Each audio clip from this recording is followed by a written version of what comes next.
I saw a lot of successful people in my life on social media and actually at school.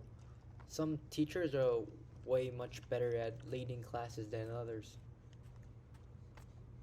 but what they all have in common is a mindset. Every day I'm getting more comfortable with my feelings, my thoughts, my emotions.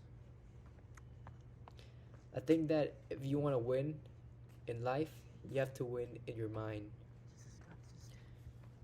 I was listening to one of Joe Rogan podcasts featuring Jocko, and he was talking about being patient and being calm.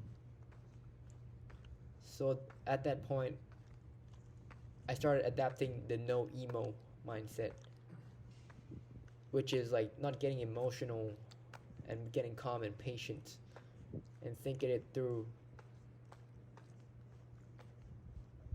I started walking a lot more because walking gives me the time to reflect in life.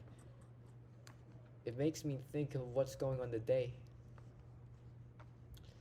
When I go on a walk, sometimes I see like a lot of couples walking together, and I'm just out there walking alone.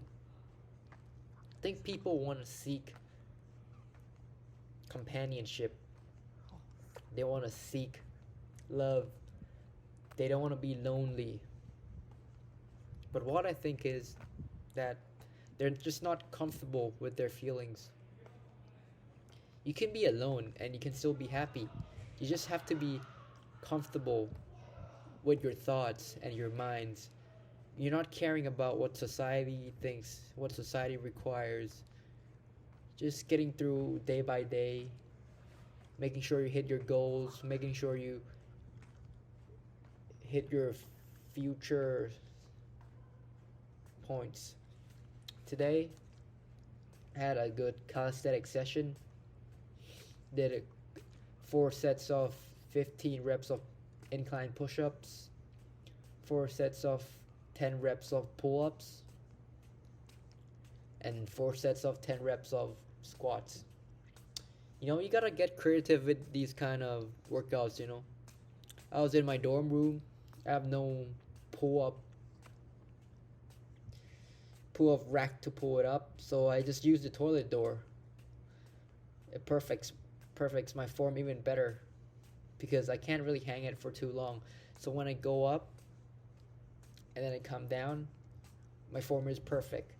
I think I'm pretty lucky and pretty smart to be using the door as a pull-up bar. Because many people just quit just because they lack equipment. You have to find every way if you want to get better at something. Like, I think because people give up too early, they don't get what they want. It was very cold today outside, walking out. I'm trying to walk as much as possible in a day to burn the calories after I eat dinner. I think people overlook walking a lot because movement is medicine. Running is a good form of cardio, but it's not sustainable. I think it's impossible to run many Ks a day unless you're a professional athlete.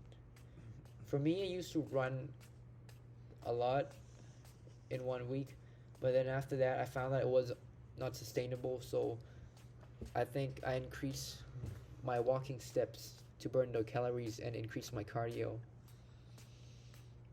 Cardio is inevitable. You need cardio. You can't just do strength training and expect yourself to become an athlete. Strength training is just an aspect of your life. You also need to have a good aerobic capacity. Because if you go on the streets and you get into a fight with some dude, you might outpower them by a couple minutes. But after that, your muscles are gonna build up lactic acid, and you're gonna feel very heavy. And if you have cardio, you might push through and you might survive. I never thought walking would be a part of my daily routine, especially fast walking, because like a couple scientists researches show that the faster you walk, the longer you can live. I'm not sure the correlation between these 2 points, but I believe that after walking more every day, I find that I can walk a lot faster. There's two type of people in the gym. People who really train like upper body, and people who train mostly lower bodies. I like to train upper body because I feel it's just like a young teenager wants to show his upper body strength. You want big chests and big shoulders.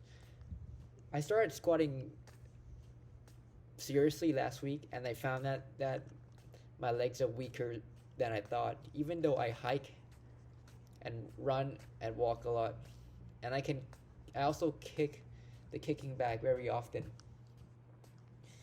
Finding that squatting really shows that I have to improve my mobility and flexibility. As David Goggins said, he stretches 2 to 3 hours a day while watching TV with his family. But I think that is unnecessary and not for everyone.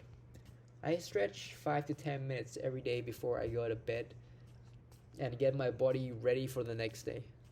I think that everyone has to find what's suitable for their life in order to get the most benefit out of it.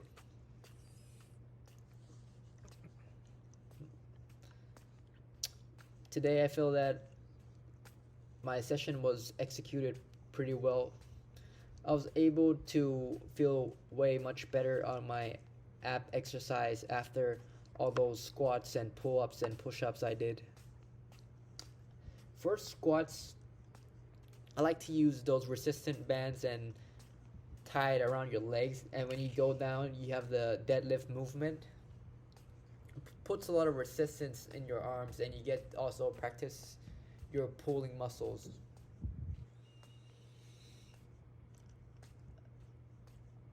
I really enjoy deadlifting. A couple days ago, I hit my deadlift PR with 170 kilos, and I haven't hit a PR since 2 months ago. Hey, when I start deadlifting, I feel a lot of strength every time I get a new PR. But this last one, I didn't feel quite strong as the other PRs. I felt like I just got lucky with the lift. I've been smashing all the PRs when I started. Like, I started 125, and then a week later 135, and the week later 145, and then I just jumped to 165, and then I really couldn't get more than that for a couple months. So I started searching on internet like how I improve my deadlift and all that stuff. I found out that people recommended doing barbell rows, but when I do the rows, they really feel very uncomfortable around my lower back. So I decided that I could work out some more of the barbell technique with lighter weights, doing deadlift, doing more reps, just to get those joints blood blood flow to the joints and get circulation. And I think that really helps your technique, and technique is very important when you're doing heavy lifts. Because I saw a video, a funny compilation of guys failing is like they're using very heavy weights and there's no technique in any of them, and that's why they get injured. And when you get injured, you get out of the sport for a long time, and you want to stay a long time at what you love. I think teenagers should spend more time just working out, lifting, having a healthy mindset, healthy physique, because you're gonna get after the real life. You're gonna get into society, and you have to be mentally and physically prepared for what's coming ahead of you. And I think that the progression of weightlifting is portraying your life of society, that everything you do is gonna be hard, and you have to be patient in each session. And after each session, you'll feel a bit of gratitude. Just like when I wake up every day, I don't feel like, oh, I don't want to wake up and go to school, I feel like, oh, when I wake up, I feel grateful. I feel like I'm ready to seize the day. I feel like the day should be scared of me, not me being scared of the day. That's a mindset that really works for me, is that when you get scared of a situation or person, don't let them intimidate you. Think to yourself that there should be the one that is scared of you, not you being the one that is scared. A lot of people struggle with interaction, confrontation. Teenagers these days are so scared of confrontation. But if everyone is scared, then who is gonna be the one to intimidate them? So you know at this point that everyone is scared, so be the one to intimidate other people. Take this opportunity and win with it, work with it. Know that you can take their advantage, because some people just gonna let you step all over them and they won't care because they're scared of confrontation. So a couple of days I was in a restaurant and the waitress didn't want to give me a fork. I asked her for like 2 3 times, and then she told me to wait. But then after I looked back, I saw her still cleaning up the menu book. So I yelled at her and said, "Don't you guys have a fork?" And then that after I yelled at her, first and second time was nice. I was using a nice tone and to ask her to give me a fork. But then the third time when I yelled at her, she quickly went into the kitchen and grabbed the fork and apologized. And I was eating with my grandpa, and my grandpa just laughed and he said that he couldn't eat this dish without a fork because it was a rice dish, and back in my hometown I always eat with a spoon and a fork. Yeah, so this is just one situation that confrontation really gets what you want, and you should go give it a try and see in your daily life that sometimes you have to speak up for what you want, and people are actually more scared of you than you're scared of them.